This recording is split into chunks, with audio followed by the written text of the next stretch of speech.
किसी देश की अर्थव्यवस्था को समझने का सबसे आसान तरीका है उसकी जीडीपी को देखना।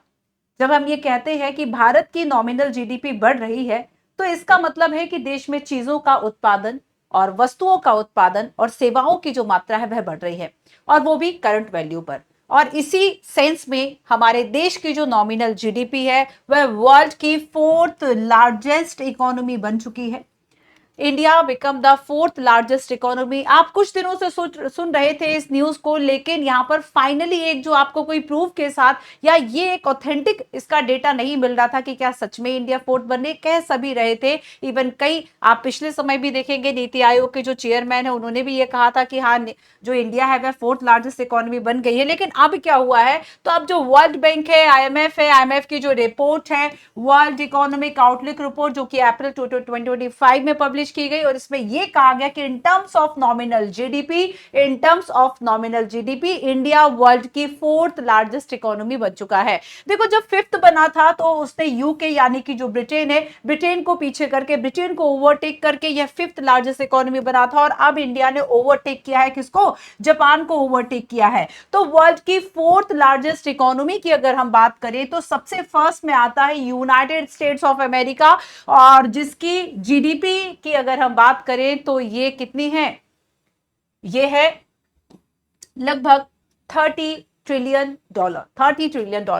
सेकंड नंबर पर चाइना लगभग $19 ट्रिलियन, एंड देन थर्ड पर है जर्मनी 4.7, एंड अब है इंडिया 4.1। तो $4 ट्रिलियन की इकोनॉमी इंडिया बन गया है। जापान जो कि 4.18 है और 186 है, एंड इंडिया जो कि 4.187 है। पॉइंट्स का भी यहाँ पर बहुत डिफरेंस हो जाता है, ठीक है। And then UK, then France, Italy, Canada and Brazil. अगर यही सारी टॉप 10 वर्ल्ड इकोनॉमीज हम 2014 में देखें तो सबसे ऊपर यूनाइटेड स्टेट्स ऑफ अमेरिका है, देन चाइना, जापान, और फिर फोर्थ पे जर्मनी था, and then United Kingdom, France, Brazil, Italy, Russia and India. और अब क्या है कि अमेरिका फर्स्ट पर है, चाइना, जर्मनी ने फोर्थ पे, अब इंडिया आ चुका है।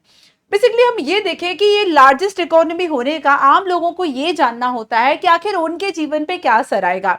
देखो, दुनिया की चौथी सबसे बड़ी अर्थव्यवस्था बन गया, तो ये केवल एक रैंक नहीं है, बल्कि ये इस बात को भी प्रूव करता है कि इंडिया में बिजनेस बढ़ रहा है, इंडिया में स्टार्टअप्स बढ़ रहे हैं, इंडिया में इन्वेस्टमेंट बढ़ रहा है। और जब स्टार्टअप्स बढ़ रहे हैं, इतनी यूनिकॉर्न कंपनियां बन रही हैं, यूनिकॉर्न कंपनीज जो है रजिस्टर्ड हो रही है, आप देखेंगे कि इससे रोजगार के जो अवसर हैं, जो आपकी कैपिटल इनकम है, जो आमदनी है, वो भी डेफिनेटली बढ़ेगी, और इससे आम लोगों के जीवन में क्या होगा? एक फाइनेंशियल स्टेबिलिटी आएगी। एंड देन सेकंड हम देखें कि गवर्नमेंट को इससे क्या फायदा है, तो गवर्नमेंट के पास ऑब्वियस सी बात है, टैक्स कलेक्शन जो है वह ज्यादा होगा। अगर मैं इस बार के आपको जीडीपी टैक्स कलेक्शन बताऊं कि एक ऐसा इंपॉर्टेंट रिफॉर्म है कि जीएसटी कलेक्शंस की बात करें तो अप्रैल में ये हिट किया, मतलब ऑल टाइम का रिकॉर्ड हिट किया, 2.37 लाख करोड़। तो बच्चों, ना केवल आम लोग, बल्कि अगर हम देश की बात करें तो गवर्नमेंट के पास टैक्स कलेक्शन बहुत ज्यादा होगा, और गवर्नमेंट इसी टैक्स से चाहे हमें सब्सिडाइज करे, चीजों को कम कीमत पर दे, या फिर वह क्या करती है कि पब्लिक फैसिलिटीज हमें प्रोवाइड करेगी, हमें फ्री इलेक्ट्रिसिटी, फ्री, अगर हम एजुकेशन की बात करें, हेल्थ सेक्टर्स की बात करें, तो इन सभी में भी जो गवर्नमेंट है वह इन्वेस्ट करती है। इसके साथ ही साथ इन्वेस्टमेंट है, स्टार्टअप्स है, इन सभी के लिए भी काफी एक पॉजिटिव रवैया है ना। तो ना केवल बिजनेस स्टार्ट करने के मौके ज्यादा होंगे, स्टार्टअप शुरू करने के लिए आपके पास जो माहौल है वह भी बढ़िया होगा, नौकरी के नए अवसर पैदा होंगे, तो ये हम आपके लिए, इसके लिए काफी बेनिफिट है। आईएमएफ वर्ल्ड बैंक की रिपोर्ट है, वो ये कहती है कि इंडिया जो है one of the fastest growth economy है। सबसे हम देखेंगे विश्व में सबसे तेजी से बढ़ रही जो इकोनॉमी है वह ये है। लेकिन बच्चों, फिर भी अगर आप रियल डेटा देखें कि देखो, इतना हम मेहनत करने के बाद अभी जो है वह हम 2025 तक हम कितना आए हैं? अभी फोर्थ पर आए हैं, ठीक है, $4.187 ट्रिलियन, ठीक है।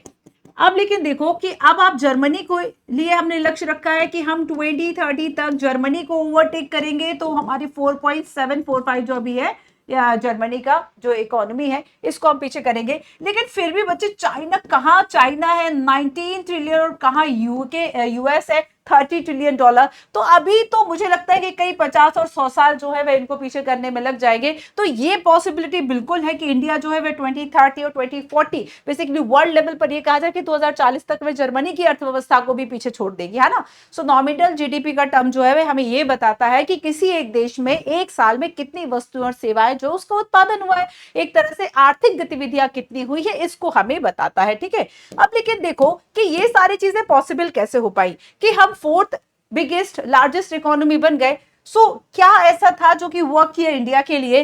देखो बहुत सारे ऐसे रिफॉर्म थे जो पिछले सालों से, कई सालों से सरकार कर रही है, जैसे कि जीएसटी का इंट्रोड्यूस किया जाना, and one of the major reform जैसे कि अप्रत्यक्ष करों में बहुत ज्यादा सुधार हुआ। आपने देखा कि कई ऐसे इनिशिएटिव्स किए गए जैसे कि जीएसटी है, इंसॉल्वेंसी एंड बैंक करप्सी कोड है। अब देखो बैंक करप्सी कोड, और इससे ऐसी कंपनियां जो कि दिवालिया हो गई थी, ऐसी कंपनियां जो कि करप्ट हो गई थी, उनको फिर से स्टार्टअप करने का एक मौका मिला, उनके लिए फिर से जो शर्तें हैं वे आसान हो गई ताकि वह बिजनेस कर पाए, है ना।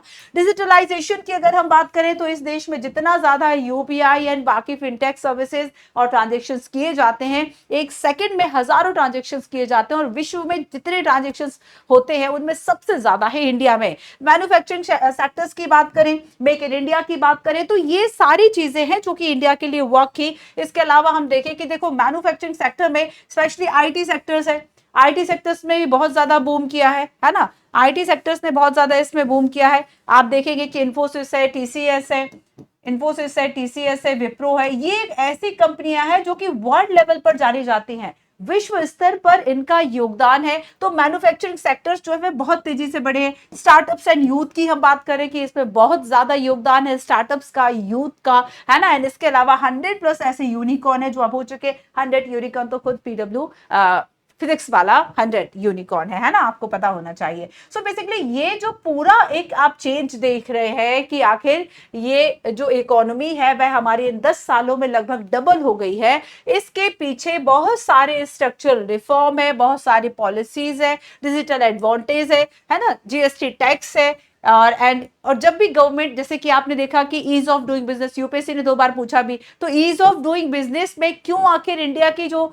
रैंकिंग है वह आगे बढ़ी है, उसके पीछे रीजन है कि बहुत सारे हमने सुधार कर लिए हैं, काफी सारे रिफॉर्म हमने कर लिए कि अब हमारे देश में कोई अगर इन्वेस्टर बिजनेस स्टार्ट करना चाहे, मैन्युफैक्चर करना चाहे, तो वो बड़ी आसानी से हो जाता है, चाहे परमिट सिस्टम हो, चाहे उसके लिए सिंगल विंडो हो, या बाकी कई और ऐसे इनिशिएटिव्स लाए गए हैं कि अब बिजनेस करना पहले की तुलना में, स्टार्टअप करना पहले की तुलना में, और उसके लिए कैपिटल होना काफी आसान हो गया है। ना केवल इन्वेस्टमेंट बढ़ा है, ना केवल स्टार्टअप बढ़े हैं, बल्कि इससे आम लोगों को भी काफी सारा फायदा है, ये एम्पावरमेंट होगा, एंड साथ ही साथ रोजगार के अवसर भी काफी सारे मिलेंगे, है ना। तो आईटी सेक्टर्स हो, मेक इन इंडिया हो, इन सभी ने भी एक काफी योगदान दिया, और ये आपके लिए एक खुशी की बात होनी चाहिए। लेकिन हाँ, अब हमें ये देखना है कि क्या 2030 तक हम जर्मनी को ओवरटेक कर पाते हैं। जापान को तो ओवरटेक कर दिया, क्या जर्मनी को हम ओवरटेक कर पाएंगे? तो ये था हमारा आज का वीडियो, जिसमें कि हमने 4th लार्जेस्ट इकोनॉमी इंडिया कैसे बना, और आम लोगों के लिए, गवर्नमेंट के लिए इसके क्या फायदे हैं,